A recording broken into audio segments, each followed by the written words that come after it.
Thank you, dear guests, ladies and gentlemen. Dear guests, allow me first of all to welcome you all here in our boosting cosmopolitan city, Prague. I'm very glad that I have this opportunity to welcome you here, and allow me to tell you something. I'm convinced that every one of us here in this room represent establishment.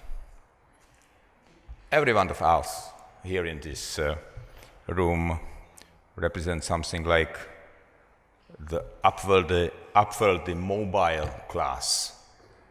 And I'm speaking about it because I would like to stress on the beginning that we live in a segmented Europe in which different categories of Europeans are growing further apart.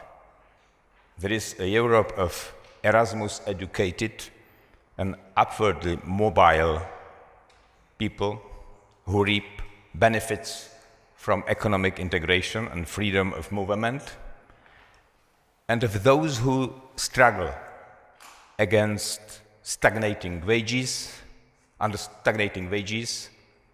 and teeter to the precipice of in-work poverty, for whom economic integration is an existential threat. There is a Europe booming cosmopolitan cities like Prague and others. Prague is only one of them. And a Europe of impoverished former industrial regions. There is a Europe of immigration with its own threats to social cohesion and downward pressure on wages. Immigrants in suburbs and with a dismanaged integration.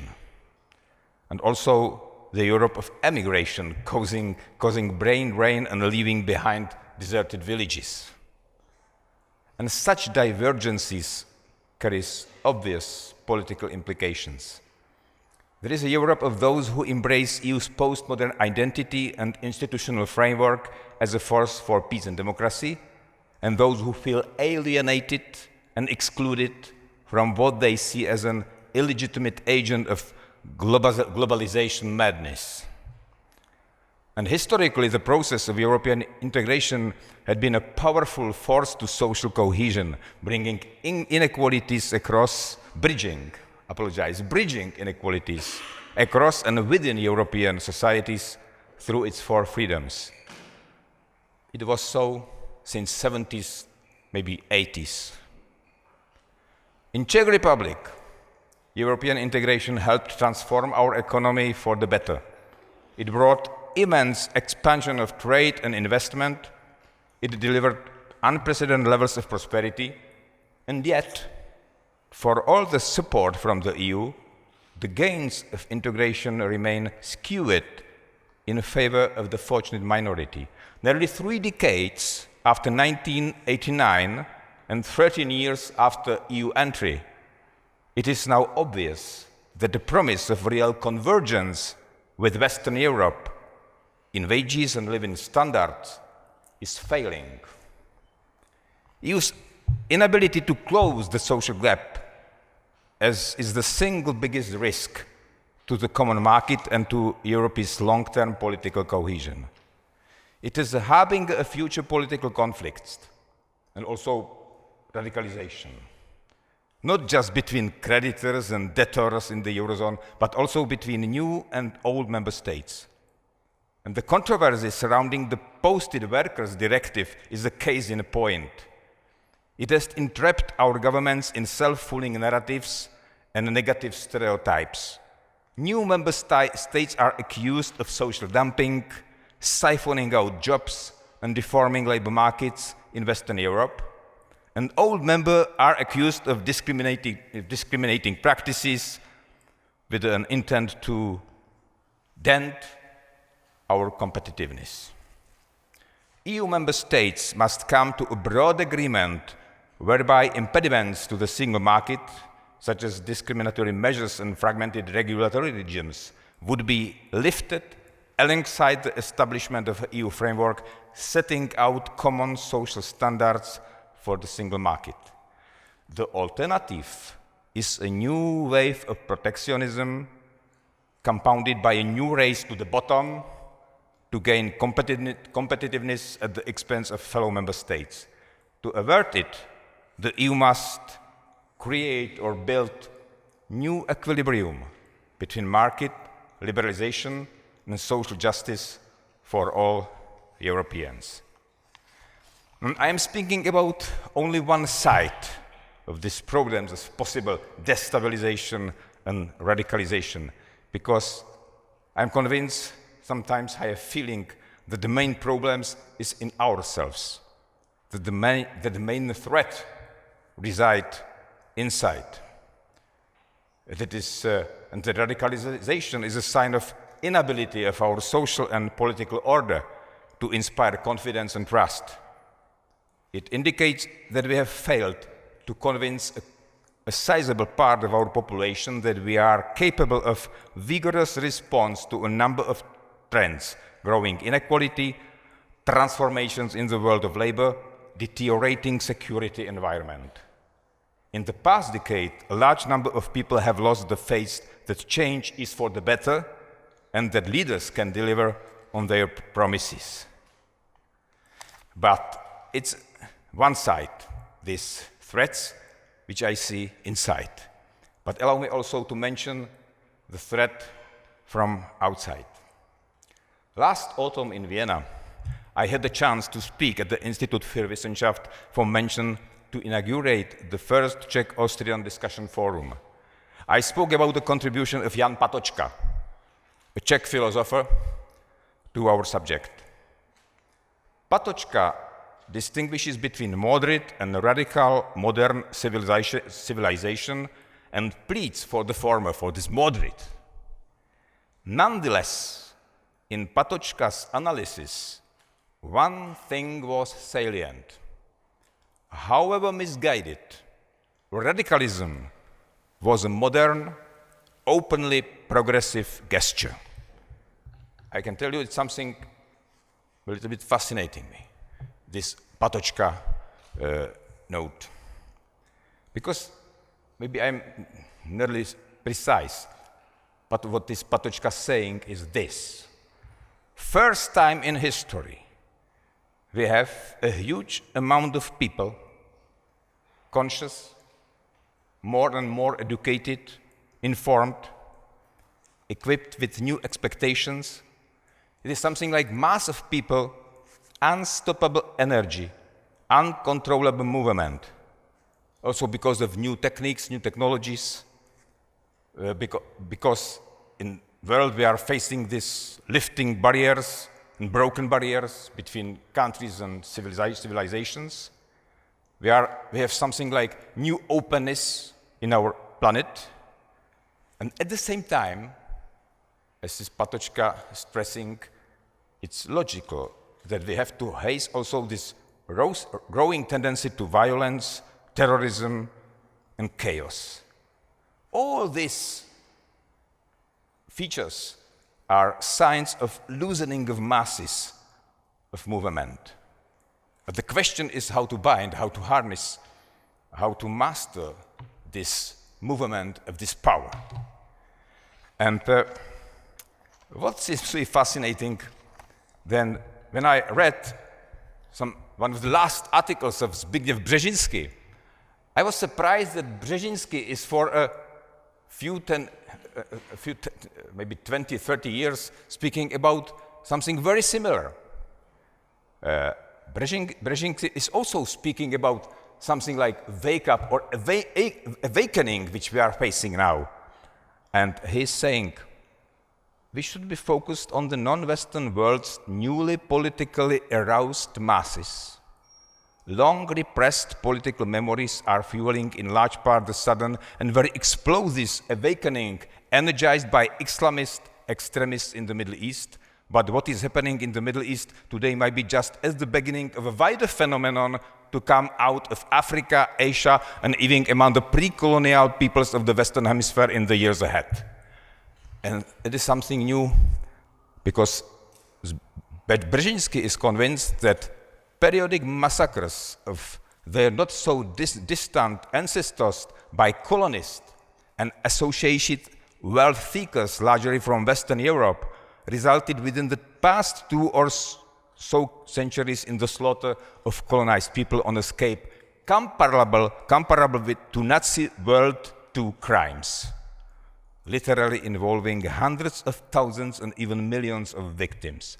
And political self-assertion enhanced by delayed outrage and grief is a powerful force that is now surfacing, thirsting for revenge, not just in the Muslim Middle East, but also very likely beyond.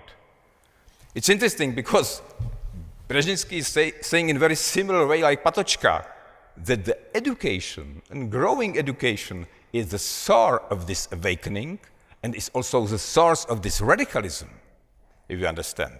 Because people which are more informed, which are more educated, people which have more information, people with the new ambitions, with the new imagination, these people are looking for some different way of life, and maybe are asking this fundamental question, what is the source of these new movements, new powers, new radicalism and extremism?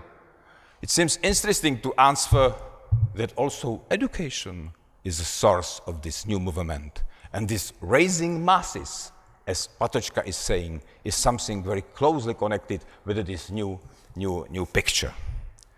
And maybe it is also one very interesting is this Brzezinski noticed that he is convinced that what we are facing now is something like a return of our colonial past. And maybe I would like to skip the history of Latin America and US and others, and it's better to leave out, but allow me to mention only this, only few examples, because there is big tendency to forget many things from our history. In India, it was in the second half of the 19th century, the British are suspected of killing up to 1 million civilians in reprisals stemming from the Indian Rebellion in 1857. The British East India Company's use of Indian agriculture to grow opium, then essentially forced on China, resulted in the premature death of millions, not including the directly inflicted Chinese casualties of the First and Second Opium Wars. In the Congo, which was the personal holding of Belgian King Leopold, 10-15 million people were killed on the end of 19th century and beginning of 20th century. In Vietnam, recent estimates suggest that between 1 and 3 million civilians were killed from 1952 to 1975. As to the Muslim world in Russian Caucasus, from 1864 and 1867, 90% of the local population was forcibly relocated, and between 300,000 and 1.5 million either starved to death or were killed. Between 1916 and 18, tens of thousands of Muslims were killed when 300,000 Turkish Muslims were forced by Russian authorities through the mountains of Central Asia and into China. In Indonesia, in 19th century, the Dutch occupiers killed an estimated 300,000 civilians. In Algeria, following a 15-year civil war, French brutality and disease killed 1.5 million Algerians, nearly half of the population. In neighboring Libya, the Italians forced Cyrenaians into concentration camps, where an estimated maybe 500,000 people died between 1927 and 1934. More recently, in Afghanistan between 1979 and 1889, the Soviet Union is estimated to have killed around 1 million civilians. 1 million civilians.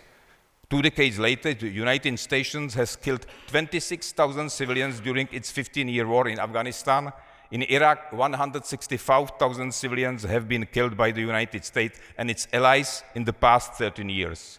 The disparity between the reported number of deaths inflicted by European colonizers compared with the United States and its allies in Iraq, Afghanistan may be due to, in part, of the technological advances that have resulted in the more productive use of force, and in part as well to a shift in the world's normative climate. Just as shocking as the scale of these atrocities is how quickly West forgot about them. Then why it seems to me very effective to recall to these figures when we want to speak about radicalization and when we are asking questions how it is possible that we are facing so much hatred and violence. As Zbigniew Brzezinski is saying in his maybe last article, in today's post-colonial world, a new historical narrative is emerging. We can't be surprised.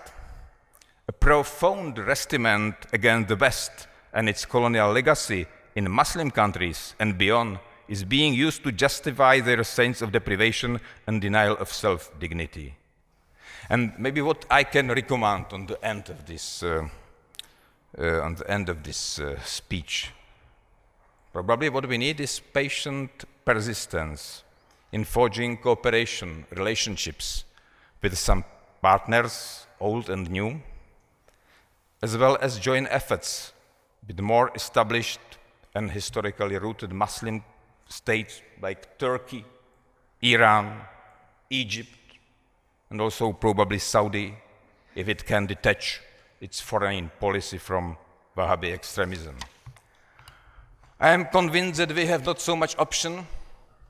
I am convinced that now in these days we have maybe the next 20 years. This next 20 years maybe is chance and maybe the last phase of the more traditional political alignments with which we have grown in the past, comfortable, and now we have to use them to respond needs to be shaped now. Because probably the rest of this century we will face much more complicated issues and we will be increasingly preoccupied with survival as such on account of confluence of environmental challenges. And probably those challenges can only be addressed responsibly and effectively in a setting of increased international accommodation. And we have to develop something more effective than we have now. But now it's our task to commemorate and to recall all this history, to know what is our role in current world, and to be able to create new balanced partnership and to help to fight with chaos and all the threats which are all around us. I said that one thing are the threats which I see inside, and the second is when we are speaking about threat all around. And probably this is not easy discussion, and I tried to open this discussion in so brutal way because I'm convinced and in other we have no chance to solve this. Thank you very much.